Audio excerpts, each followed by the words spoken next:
주님께서 여러분과 함께 또한 사제의 영과 함께 마테오가 전한 거룩한 복음입니다. 주님 영광 받으소서. 그때 예수님께서 이렇게 말씀하셨다. 아버지, 하늘과 땅의 주님, 지혜롭다는 자들과 슬기롭다는 자들에게는 이것을 감추시고 철부지들에게는 드러내 보이시니 아버지께 감사드립니다. 그렇습니다, 아버지. 아버지의 선하신 뜻이 이렇게 이루어졌습니다. 나의 아버지께서는 모든 것을 나에게 넘겨주셨다. 그래서 아버지 외에는 아무도 아들을 알지 못한다. 또 아들 외에는, 그리고 그가 아버지를 드러내 보여주려는 사람 외에는 아무도 아버지를 알지 못한다. 주님의 말씀입니다. 그리스도님 찬미합니다.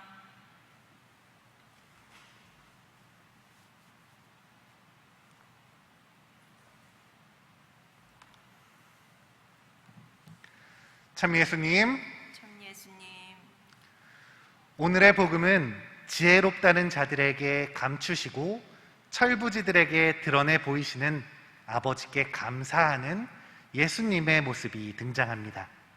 이 모습은 오늘날 더 지혜로워지고 더 슬기로워지려고 하는 우리들에게 쉽게 이해가 되지는 않는 것 같습니다.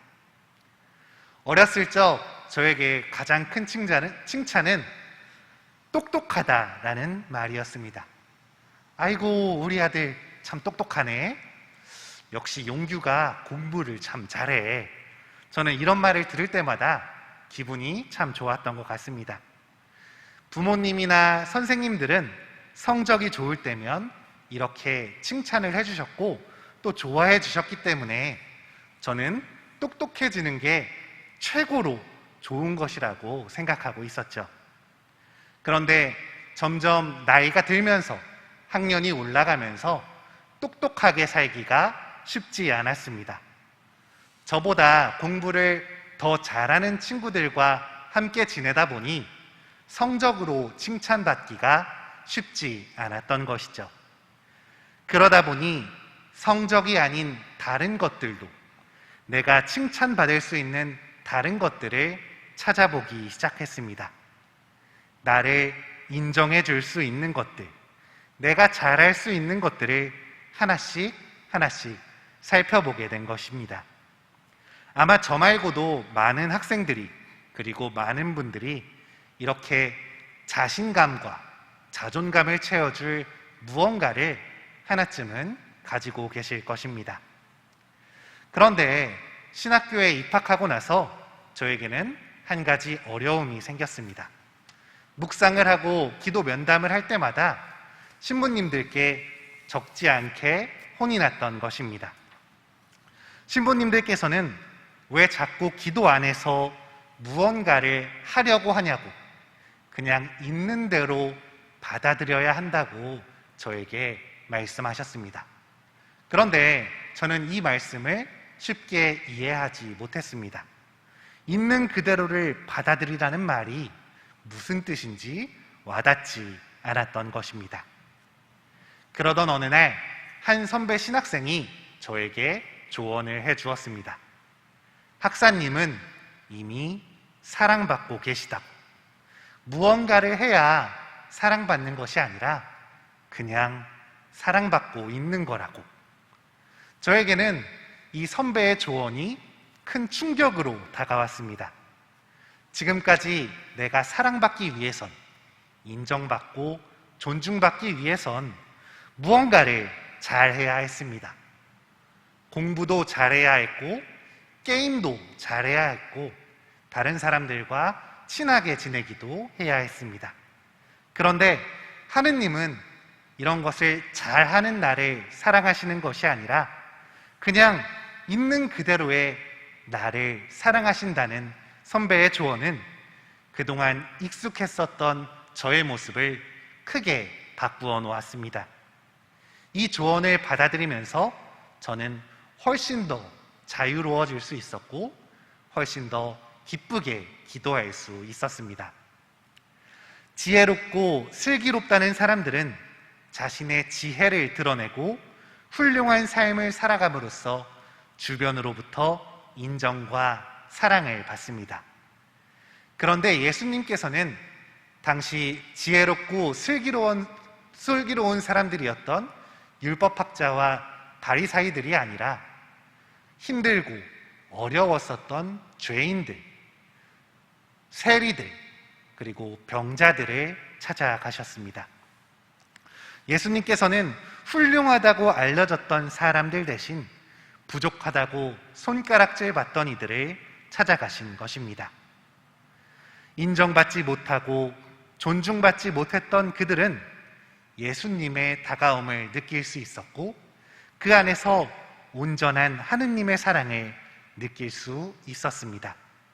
그들은 예수님께서 보여주시는 하느님의 사랑을 누구보다 더 깊게 받아들일 수 있었습니다. 지혜롭다는 사람들은 그분을 경계하고 피했지만 도움이 필요한 이 철부지들은 주님의 큰 사랑을 온전히 느낄 수 있었던 것입니다. 그리고 그들은 그 사랑으로 말미암아 변화할 수 있었습니다. 나의 행동으로, 나의 능력과 나의 가진 것으로 인정을 받고 사랑을 받으려고 한다면 우리도 다가오시는 하느님의 사랑을 제대로 깨닫지 못할 것입니다. 나의 부족함에도, 나의 나약함에도 이런 나를 채워주시려고 다가오시는 주님의 사랑에 나를 맡길 때 있는 그대로의 나를 사랑해 주시는 그분을 받아들일 때 우리는 비로소 당신을 드러내시는 하느님을 만날 수 있습니다. 나의 능력에서, 재물과 행동에서 자존감을 찾는 것이 아니라 하느님이 이미 나를 사랑하시기에 그 사랑으로 말미암아 나는 이미 사랑받고 있다는 것을, 존중받고 있다는 것을 우리는 깨달아야 합니다. 그리고 우리 역시도 그 사랑으로 말미암아 변화할 수 있도록 세상의 사랑을 실천하도록 노력해야 하는 것입니다. 주님 앞에서 우리는 언제나 부족합니다. 그분께 우리는 언제나 철부지들입니다. 그러니 나의 부족함을 감추고 다른 것들로 나를 꾸미고 거기서 만족을 얻는 것이 아니라 나의 부족함을 인정하고 그 부족함에도 나를 사랑해 주시는 주님께 감사드려야 할 것입니다. 바로 거기에 나의 진짜 자존감이 있습니다. 나는 아무것도 아니지만 이미 사랑받는 존재입니다. 그것을 깨닫고 우리가 주님의 사랑에 감사하며 살아갈 때 우리는 아버지의 선하신 뜻을 세상에 드러내는 주님의 도구가 될 수 있을 것입니다. 이 시간 잠시 눈을 감고 나는 이미 사랑받고 있다는 것을, 주님이 따스한 손길로 나를 감싸고 계신다는 것을 기억하셨으면 좋겠습니다. 그리고 그 사랑에 감사드리며 이제는 내가 변화할 수 있도록 그분께 청하는 시간을 가지도록 하겠습니다.